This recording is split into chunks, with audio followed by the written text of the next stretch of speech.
Praise the lord. May 11, 2024 Jesus Christ church వారి అనుదిన వాగ్దాన పరిచర్య.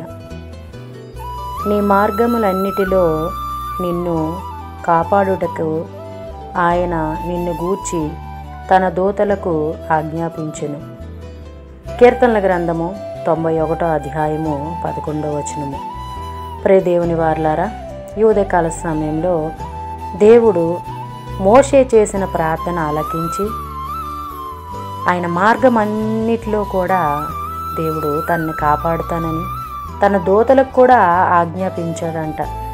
ఏమని అంటే, తనకి ఎటువంటి హాని కానీ, ఎటువంటి ఆపద కానీ, ఎటువంటిది ఏది కూడా కలగకూడదని.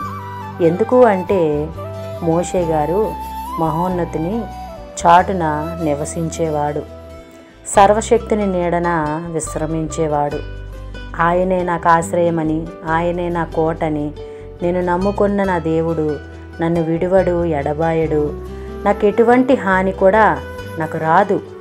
రాత్రి వేళ కలిగే భయముకైనను, పగటి వేళ ఎగురు బాణమునకైనను, చీకటిలో సంచరించిన తెగుళ్ళకైనను, మధ్యాహ్నమందు పాడు చేయు రోగమునకైనను నేను భయపడను అని అంటున్నారు. ఎందుకంటే మహోన్నతిని చాటున నివసిస్తూ ఉన్నాడు. అందుకే మార్గం అంతటిలో కూడా దేవుడు కాపాడుతానని సెలవిస్తూ ఉన్నారు. ప్రియ దేవుని వారలారా, అలాగే ఈ వాగ్దానము ప్రతి ఒక్కరిలో నెరవేరాలని కోరుకుంటున్నవారు పాస్టర్ శైలేష్ గారు. అందరికీ praise the lord. God bless you. Amen.